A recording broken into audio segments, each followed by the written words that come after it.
This world feels like a very angry place.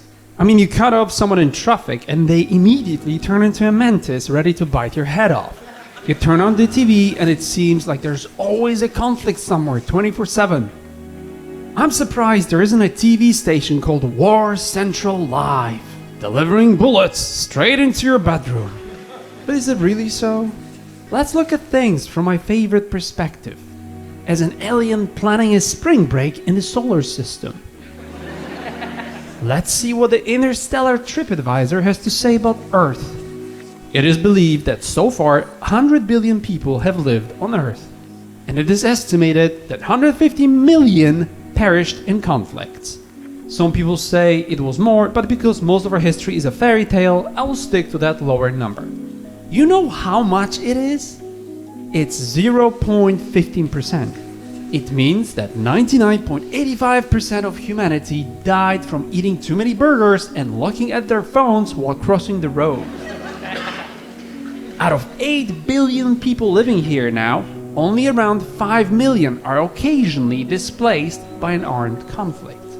This amounts to 99.94% of humans never having to hide from violence. And it's because in the last 50 years, autocracy has been on a steady decline, with democracy becoming the norm. Earth turns out to be like a 5-star all-you-can-eat resort in Cancun. As long as you stay close to the pool, you should be fine. Once you look at the data objectively, you'll realize that we live in the safest and most peaceful world in recent history. But it gets better. The conflicts that do happen are not organic. They are funded and designed according to the geopolitical agenda. Humans are not violent and they never ask for a war. It's only the wrinkled old farts at the top who do that.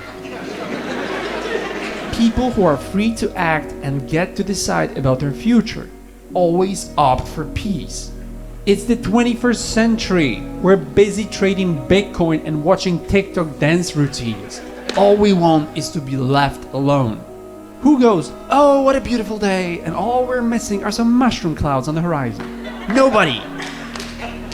Yet, despite our peaceful nature, conflicts do take place. And although those statistics make us feel warmer inside, unfortunately for the ones affected by a conflict, it is an unimaginable horror. And I'm standing here with a mic in my hand making fun of conflicts. Why? Because war is a relic from our primitive past that has no place in our developed consciousness, and it has to stop. War is an archaic state of mind of a few deranged geriatric morons in the government competing for toys in a sandbox that nobody else has access to. Being responsible for tens of millions of people and using force is an incredibly primitive solution to any problem, and it is currently used only by small children and big countries. Old and rich politicians declare war through lying media, but it is the young and poor who must fight and suffer. Armed conflict is one man's utopian dream that becomes a dystopian nightmare for millions. Making people fight for peace is like promoting intercourse to achieve virginity. You have to remember who the real enemy is here. Armed conflicts are the most expensive of all human undertakings. And who pays for it? You. The government doesn't make any money. It is me and you who pay for this lunacy. And that's why all of these political ego clashes are based on deception and fraud. The first casualty of every conflict is the truth. You have to lie to get society involved. Very often it is an excuse for the problems of the domestic tyranny. It's also the result of stupidity and laziness, because starting a conflict is so much easier than actually working on peaceful solutions. An eye for an eye ends up making the whole world blind? Fine by me! Give me the big red button! Peace is a virtue, but war is a crime, and it's an indicator of an area of development where humans still fail. The biggest tragedy is that they use our best to do the worst. If you were to productively utilize all the energy and resources that go towards a conflict, you could create a freaking paradise for every single human on Earth. Should we build one tank or 11 fully equipped ambulances? What a difficult choice. I know so many people today who are petrified of a worldwide conflict, and it's not surprising given that the longest battle that we've been all involved in is the war on your consciousness. You are meant to be worried, but have you ever analyzed your fear? If you're scared, can you change anything? No? How does it make sense to keep freaking out about something beyond your control? Relax. But if you can change things, yeah, great. Then what's the point of worrying? I'm sure you'll do the best you can. Again, no need to be fearful. In both cases, there is no real reason for you to be afraid all the time. You're of no use to anyone in fear. Remember that the universe always gives you more of what you think about and what you want. How can you be scared of something you don't even understand? Do you know how complicated these conflicts of interest actually are? Most of what you hear in your magic plastic boxes are lies anyway. You worry about what they want you to worry about. Your fear is carefully crafted and manicured. You know why we're talking about this so casually? Because we have no clue what these politicians are doing. What's more, we don't understand what it means to live in a world robbed of peace. If we did, we would all be crying and hugging each other right now. I hear people all around me being peace experts suddenly. Do you have any knowledge, or are you just exchanging conveniently offered buzzwords and headlines? Some of you who know me remember my stories about how there were tanks in the streets when I was born and how my grandmother went through 4 concentration camps as a little girl. And even I don't know what it means to be in a hell of a military conflict. And you have to stop with this virtue signaling. You change your profile picture? How brave.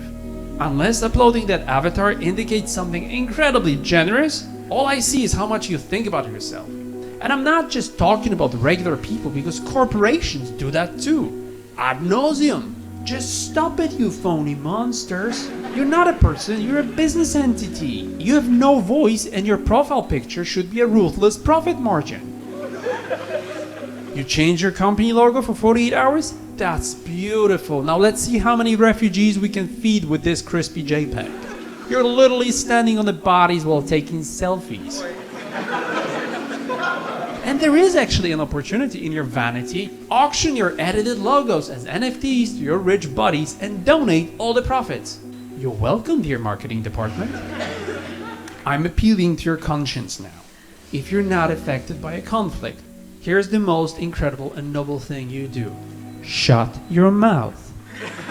If the closest you've ever been to a battleground is fighting a pensioner for a flat screen TV on a Black Friday, that means you can't even fathom the suffering these people are going through. If you think you have an opinion about armed conflict and politics, here's what you do. You write it all down on a piece of paper, you go to another room, you find a big metal hammer, and you slam your hand with it as hard as you can.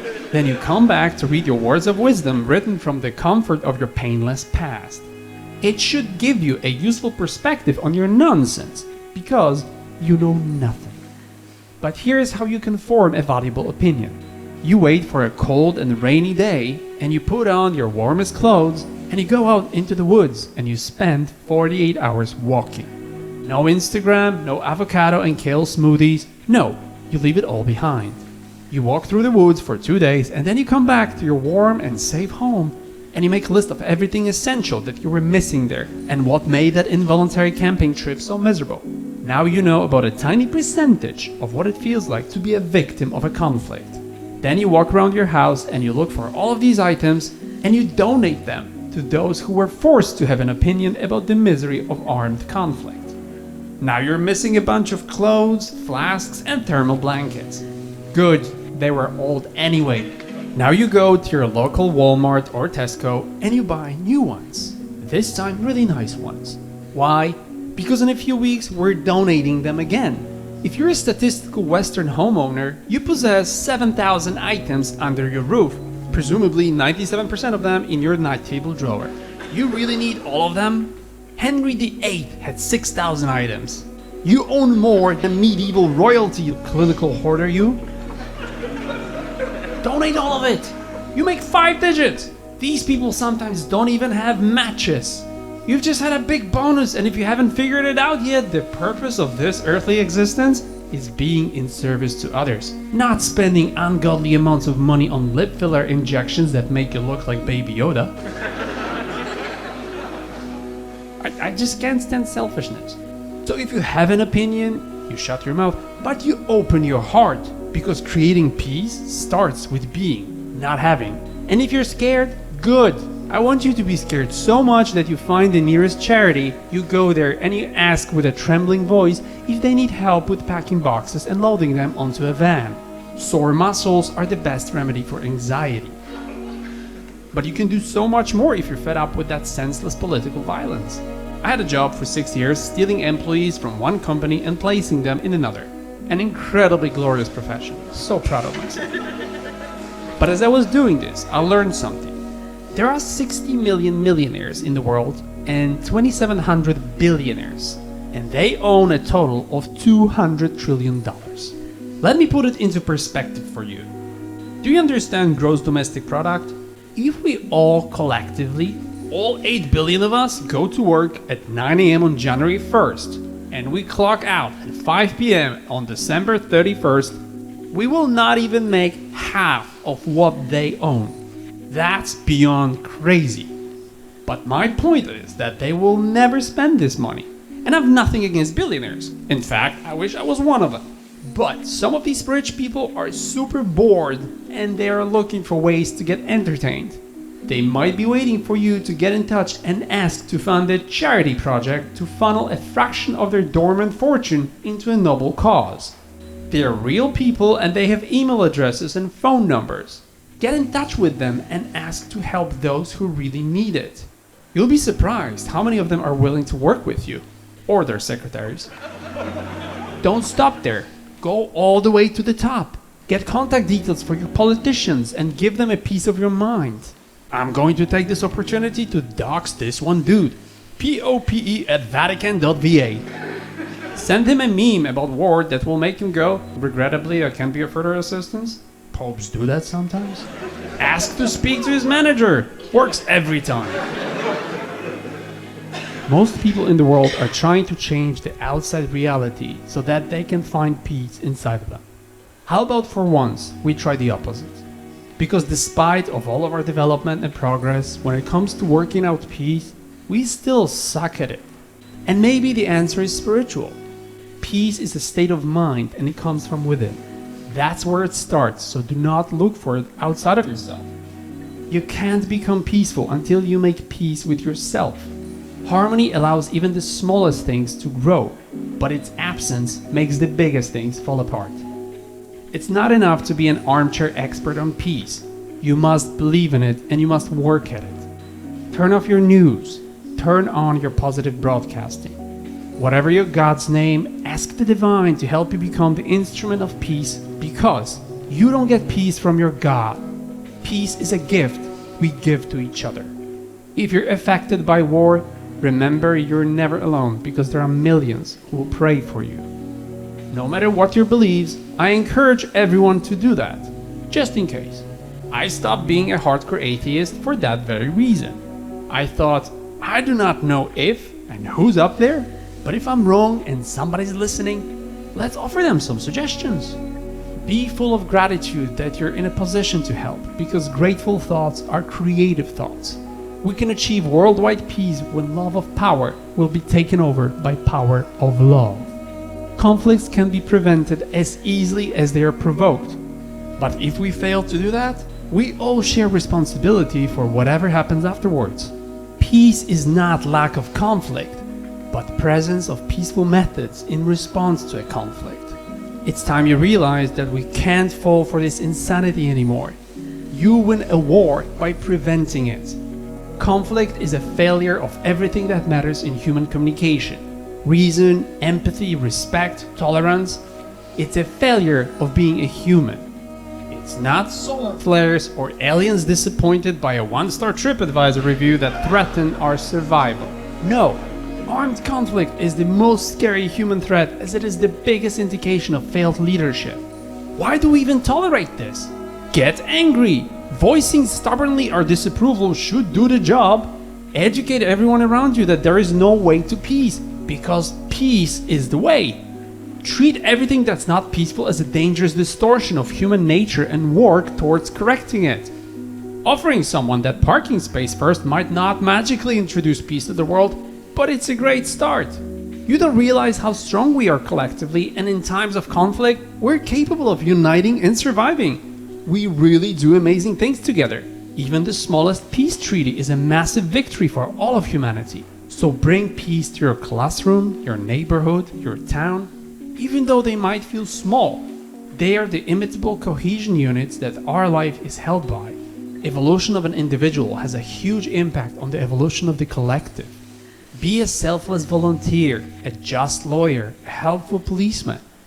People can sleep peacefully at night only because there are others working hard to prevent violence on their behalf. Let's all work so hard that a day comes where they declare a war and nobody shows up. Peace is not kept with military force. It is achieved by everyone understanding its importance and working towards it together. Sweat saves blood. Those who make peaceful revolution possible now will prevent a violent one in the future. Remember that in the end, every war is a civil war, because we're all brothers and sisters.